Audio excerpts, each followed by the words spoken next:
대한민국 1세대 철학자로 김형석 교수님이라는 분이 계시는데요. 이분이 이북에서 1920년에 출생하셨으니까 이제 올해로 104세가 되신 어르신입니다. 대한민국에서 최고령 수필가이자 또 철학자로, 그리고 30년이 넘는 세월 동안 대학에서 철학과 교수로 학생들을 가르쳤던 분입니다. 이분이 2021년에 책 한 권을 내셨는데요. 여러 책 중에 한 권인데 그 책의 이름이 예수님을 믿는다는 것이라는 책입니다. 이 책을 보시면 교수님이 믿음이라는 것을 이렇게 정의하고 있습니다. 믿음은 예수 그리스도의 인격과 삶을 나의 것으로 받아들이고 그분의 사명에 동참하는 일이다. 이 자리에 계신 저와 우리 성도님들도 분명히 믿음이 있죠. 예수님을 구원자로 주님으로 믿는 믿음이 있기에 이 추운 새벽부터 이 예배의 자리에 나와 계신 것입니다. 여러분, 그런데 우리에게는 때때로 이 믿음이 조금 추상적으로 느껴질 때가 있습니다. 교수님께서 이 믿음을 이렇게 정의하신 것의 의미는 그 추상적인 믿음을 조금 더 구체적으로 표현한 것에 의미가 있지 않을까 생각되는 것입니다. 여러분, 조금 더 구체적이고 실질적으로 예수님을 믿는다는 것은 지금 저와 우리 성도님들의 삶의 현장에서 무엇을 의미할까요? 오늘 우리가 함께 읽은 이 본문의 말씀 속에 있는 제자들은 믿음의 도전 앞에 서 있는 자들입니다. 왜냐하면 예수님께서 자꾸 내가 너희를 떠날 것이다 라는 말씀을 하고 있기 때문입니다. 예수님의 그 말씀을 들으며 불안해하고 무섭고 걱정하고 염려하며 두려워하는 것이 오늘 본문에 있는 제자들의 모습이기 때문입니다. 그리고 그러한 제자들을 바라보며 주님은 과연 참된 믿음이 무엇인지, 예수님을 믿는다는 것이 무엇인지 제자들에게, 그리고 오늘 우리에게 말씀을 통해 전해주고 있습니다.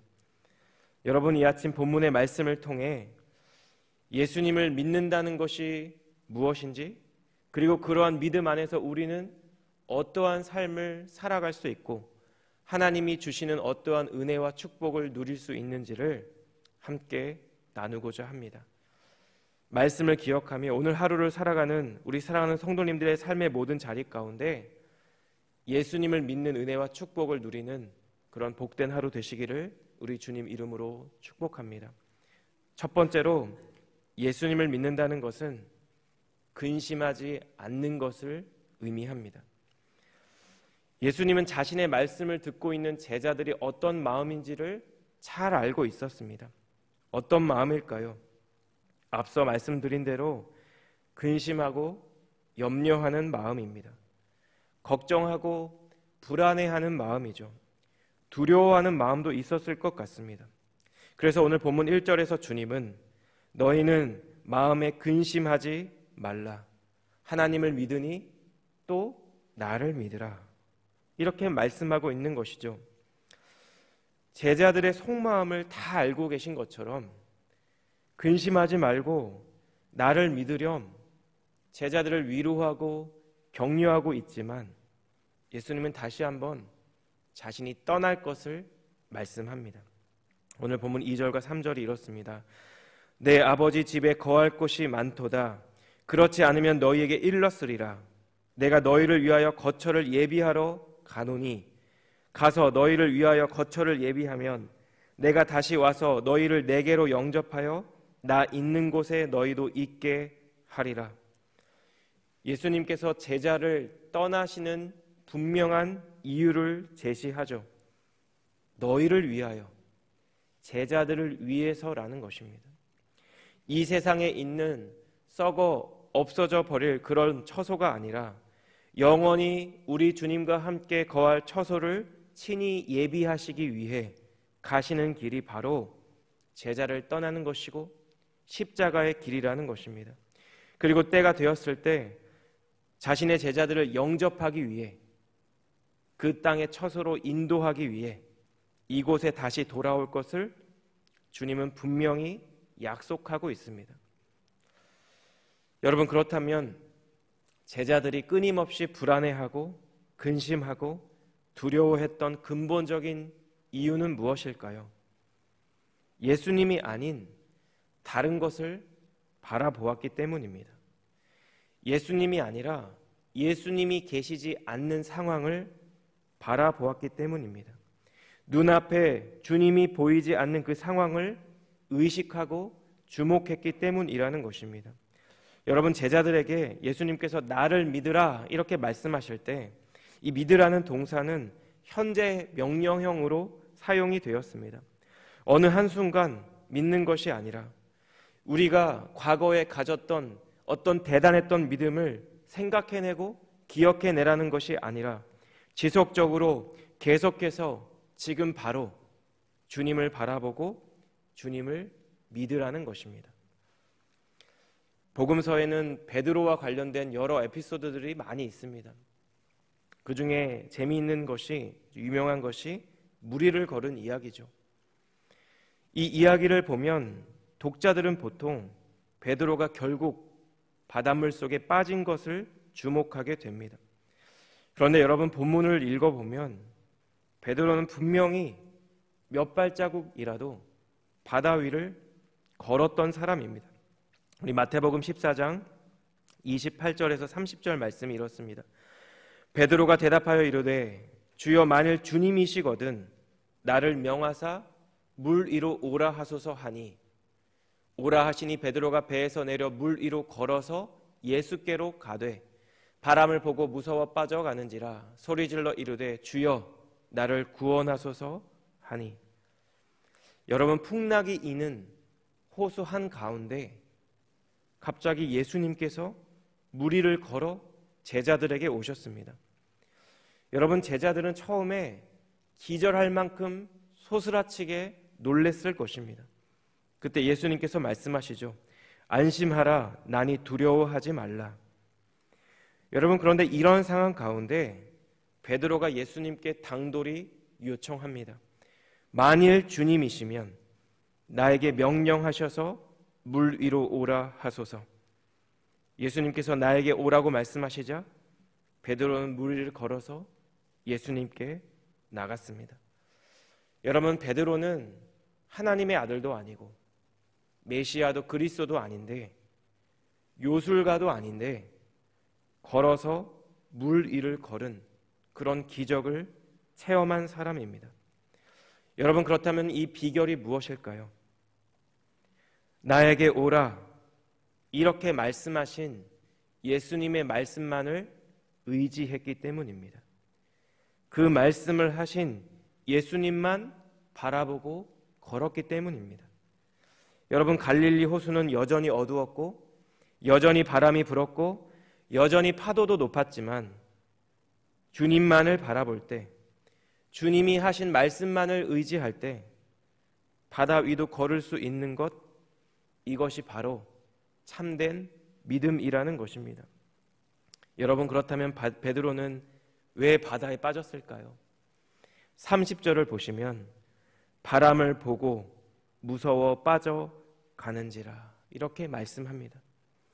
멀쩡하게 바다 위를 잘 걸었던 베드로가 바다에 빠진 이유는 예수님이 아니라 바람을 보았기 때문이고 예수님이 아니라 넘실거리는 파도를 보았기 때문이라는 것입니다. 사랑하는 여러분, 이 땅에서 살아가는 저희 모두는 종종 내외적으로 어려운 상황을 마주할 때가 있습니다. 여러 무거운 기도의 제목 앞에 설 때도 있습니다. 고난과 고통의 자리에 설 때도 있습니다. 눈앞에 나와 함께 계셨던 그 주님이 어느새 사라지고 풍랑이 이는 갈릴리 호숫가 한가운데 흔들리는 배 위에 서 있는 것 같이 느껴질 때도 분명히 있습니다. 여러분, 이러한 상황과 환경 속에서 두려움 없이 염려 없이 주님이 주시는 평강 가운데 참된 성도의 길을 걸어갈 수 있는 유일한 비결은 주님을 바라보는 것입니다. 주님이 나에게 하신 약속의 말씀을 기억하고 붙드는 것입니다. 그 말씀을 묵상하며 그 말씀에 의지함으로 살아가는 것입니다. 여러분, 이것이 바로 예수님을 믿는 성도에게 우리 주님이 주시는 은혜이고 축복인 줄 믿습니다. 여러분, 우리의 삶의 어떠한 자리에서도 내가 걷는 이 길은 너희를 위한 것이다, 이렇게 제자에게 말씀하신 예수님의 이 말씀을 기억하며 주님의 말씀만을 의지하고 주님만을 바라보며 내 의지적으로가 아니라 나도 모르게 내 안에 있었던 걱정과 염려와 불안과 두려움들이 주님의 발 앞에 내려놓아지는 그런 은혜가, 그런 축복이 오늘 하루를 살아가는 우리 사랑하는 성도님들의 삶의 자리 가운데 임하는 복된 하루 되시기를 주님의 이름으로 축복합니다. 두 번째로, 우리는 예수님을 통해, 예수님을 믿는 믿음을 통해 하나님의 영광을 나타낼 수 있다라는 것입니다. 여러분, 예수님과 제자들의 대화를 보시면 동문서답이라고 느껴질 때가 많이 있죠. 오늘 본문 5절에서도 도마는 예수님께 이렇게 질문합니다. 도마가 이르되 주여, 주께서 어디로 가시는지 우리가 알지 못하거늘 그 길을 어찌 알겠사옵나이까. 여러분, 도마가 이렇게 질문하는 이유가 있는데 4절을 보시면 내가 어디로 가는지 그 길을 너희가 아느니라, 이렇게 예수님께서 말씀하셨기 때문입니다. 도마 입장에서 볼 때 나도 모르는 길을 예수님께서 아신다고 하니까 이해가 되지 않는 것이죠. 여러분, 도마의 이 대답은 도마뿐만 아니라 도마와 함께 했던 제자들이 얼마나 예수님에 대해 영적으로 무지했는지를 단편적으로 보여주는 장면입니다. 그런데 예수님은 도마를 책망하거나 비난하지 않죠. 예수님은 도마에게 자신이 누구인지를 6절에서 이렇게 설명합니다. 예수께서 이르시되 내가 곧 길이요 진리요 생명이니 나로 말미암지 않고는 아버지께로 올 자가 없느니라. 여러분, 이것은 요한복음에 나오는 예수님의 7가지 자기 선언 중 하나인데요, 예수님은 자기 스스로를 길, 진리, 생명이라고 선언합니다. 원어를 보면 길과 진리와 생명이라는 단어 앞에 모두 정관사가 있습니다. 그 진리, 그 길, 그 생명이라는 것이죠. 여러 길들 중에, 여러 진리들 중에, 여러 생명들 중에 하나가 아니라 이 세상에서 유일무이한 단 하나의 길이고 단 하나의 진리이고 단 하나의 생명 되신다는 것을 보여주는 표현입니다. 그래서 궁극적으로 예수님은 내가 바로 그 길이야, 내가 바로 그 진리야, 내가 바로 그 생명이야, 그래서 너희는 나를 통하지 않고는 아버지께로 올 자가 없어라는 말씀을 전해주고 있다라는 것입니다. 여러분, 이 당시 헬라인이나 유대인들에게 있어서 하나님과 같은 절대적인 존재의 가장 커다란 특징 중 하나는 눈으로 볼 수 없다는 것입니다. 특별히 유대인들에게 있어서 하나님은 결코 대면하여 볼 수 없는 존재였습니다. 여러분, 이렇게 유대인들의 신관과 자신들만의 철학에 사로잡혀 진리를 보지 못하는 제자들에게 예수님께서 7절에서 이렇게 말씀합니다. 너희가 나를 알았더라면 내 아버지도 알았으리라. 이제부터는 너희가 그를 알았고 또 보았느니라. 여러분, 예수님을 아는 것이 하나님을 아는 것입니다. 예수님을 보는 것이 감히 하나님을 보는 것입니다. 예수님의 이러한 설명에도 불구하고 여러분 8절을 보시면 빌립은 예수님께 아버지를 우리에게 보여달라고 요청합니다. 여러분, 이것은 문자 그대로 보여주소서, show us, show me라는 의미뿐만 아니라 증명해 달라는 의미도 포함되어 있는 단어입니다. 예수님께서 하신 그 말씀을 내 눈앞에서 증명해 달라는 것입니다. 그래서 예수님께서 9절에서 이렇게 대답하시죠. 예수께서 이르시되 빌립아 내가 이렇게 오래 너희와 함께 있으되 내가 나를 알지 못하느냐? 나를 본 자는 아버지를 보았거늘 어찌하여 아버지를 보이라 하느냐? 여러분, 예수님의 답답해하는 마음이 조금 느껴지시나요? 내가 너희와 함께 3년 반이나 아니 그 이상 꽤 오랜 세월을 함께 있었는데 아직도 나를 보고 아버지를 보여달라고 하느냐? 여러분, 예수님과 빌립과의 대화를 보면 우리는 제자들에게 있었던 근본적인 문제를 발견할 수 있습니다. 오늘 본문 10절과 11절을 제가 읽겠습니다. 내가 아버지 안에 거하고 아버지는 내 안에 계신 것을 내가 믿지 아니하느냐? 내가 너희에게 이르는 말은 스스로 하는 것이 아니라 아버지께서 내 안에 계셔서 그의 일을 하시는 것이라. 내가 아버지 안에 거하고 아버지께서 내 안에 계심을 믿으라. 그렇지 못하겠거든 행하는 그 일로 말미암아 나를 믿으라. 여러분, 조금 헷갈릴 수 있는데요, 방금 9절에서 하나님을 보여달라는 빌립에게 예수님은 아직도 내가 나를 알지 못하느냐 이렇게 물어보셨습니다. 그런데 10절에서는 빌립에게 내가 아버지 안에 거하고 아버지가 내 안에 계신 것을 믿지 아니하느냐 이렇게 묻고 있습니다.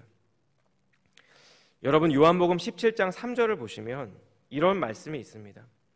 영생은 곧 유일하신 참 하나님과 그가 보내신 자 예수 그리스도를 아는 것이니라. 그리고 요한복음 3장 16절을 보시면 하나님이 세상을 이처럼 사랑하사 독생자를 주셨으니 이는 그를 믿는 자마다 멸망하지 않고 영생을 얻게 하려 하심이라. 빌립아, 아직도 내가 누구인지 모르느냐? 이렇게 물었던 주님은 내가 믿지 아니하느냐? 이렇게 물어보고 있습니다. 여러분, 예수님이 누구인지 안다는 것은 예수님이 누구인지를 믿는다는 것입니다. 오늘 이 본문의 말씀을 보면 결국 제자들에게 있었던 근본적인 문제가 무엇인지를 우리는 발견합니다. 여러분, 무엇일까요? 믿음의 부재입니다. 그들은 여전히 주님이 누구인지 알지 못했고 그리고 그분을 믿지 못했다라는 것입니다.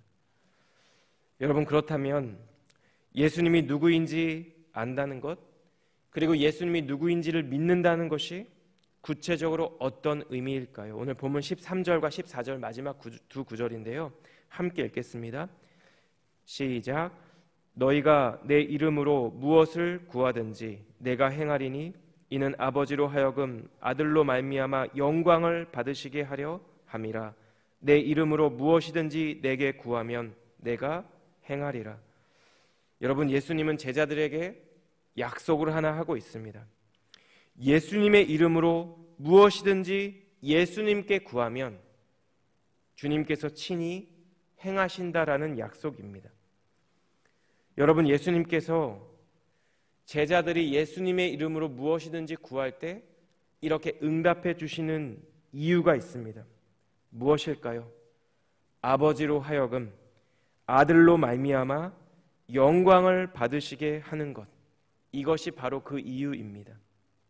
여러분, 우리에게 무슨 문제가 있든지 어떤 필요가 있든지 어떤 기도의 제목이 있든지 예수님께 나아와 예수님의 이름으로 기도하는 것, 이것은 주님이 우리에게 주신 특권이고 은혜이고 축복입니다.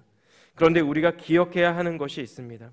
주님께 드리는 우리의 모든 기도의 최종적인 목적은 하나님의 영광에 있어야 한다라는 것입니다. 알라딘과 요술램프 이야기에 나오는 지니처럼 내가 원하는 그 모든 것들을 열거하고 나열한 후에 맨 마지막으로 예수님의 이름으로 기도드렸습니다 라는 말로 마치면 기도가 되는 것이 결코 아니라는 것입니다. 사랑하는 여러분, 예수님을 믿는다는 것은 우리 모두를 하나님께로 이르는 단 하나의 길, 단 하나의 진리, 단 하나의 생명이 바로 예수님이라는 것을 믿는 것입니다. 예수님을 믿는다는 것은 예수님의 이름으로 하나님의 뜻을 구하며 하나님께 기도하며 온전한 영광을 올려드리는 것입니다. 존 파이퍼 목사님을 하나님을 기뻐하라는 이 책에서 하나님을 영화롭게 한다는 것은 하나님을 보다 영광스럽게 만든다는 뜻이 아니라 하나님의 영광을 인정하고 그것을 다른 모든 것보다 가치 있게 여기며 그 영광을 알린다는 뜻이다 라고 말씀합니다. 여러분, 우리가 국가대표가 되어 가장 높은 시상대에 올라야만 하나님께 영광을 올려드리는 것이 아닙니다. 많은 돈을 벌어서 하나님의 이름으로 기부를 해야만 하나님께 영광을 올려드리는 것도 아닙니다. 예수님께서 나의 구원자 되시고 나의 주님 되십니다. 우리가 이렇게 고백할 때 우리 주님은 영광 받으십니다. 그리고 내가 이렇게 고백한 대로 살아갈 때 우리 주님은 영광을 받으십니다. 예수님의 이름으로 기도하고 주님의 어떠한 응답에도 감사할 때 우리 주님은 감히 우리를 통해 영광을 받으신다라는 것입니다. 사랑하는 여러분, 오늘 하루 우리의 삶의 자리가 이 세상을 지으시고 다스리시고 통치하시는 그 전능하신 하나님께 온전한 영광을 올려드리는 우리 복된 삶의 자리 되시기를 우리 주님 이름으로 축복합니다. 기도하겠습니다. 사랑하는 주님, 오늘도 저희 모두를 하나님의 말씀 앞으로 인도해 주시고 함께 말씀을 묵상하며 나를 향한 주님의 뜻과 마음을 깨닫게 하시고 또 그 뜻과 마음을 다시 한번 생각하게 하심을 감사합니다. 주님, 예수님을 바라보며 예수님께서 하신 말씀을 의지함으로 내 안에 있는 모든 염려와 불안과 걱정과 두려움을 이 시간 주님의 발 앞에 내려놓기를 원합니다. 이 세상이 알 수 없고 줄 수 없는 참된 평강으로 하나님 우리의 삶을 인도해 주시기를 원합니다. 사랑하는 주님, 모두가 자신의 영광과 안위를 위해 살아가는 이 세상 가운데 주님의 영광을 사모하는 마음을 저희 모두에게 허락하여 주시옵소서. 예수님의 주되심을 우리의 입술로 고백할 뿐만 아니라 우리의 삶으로 우리의 믿음을 증거하며 하나님의 뜻을 구하고 예수님의 이름으로 기도하며 주님의 참된 영광을 나타내는 저희 모두가 될 수 있도록 하나님 은혜 베풀어 주시고 오늘 하루도 우리의 삶의 모든 자리에서 모든 순간 가운데 주님 우리와 동행하여 주시옵소서. 모든 것 감사드리며 이 모든 말씀 예수님의 존귀하신 이름으로 기도드렸습니다. 아멘.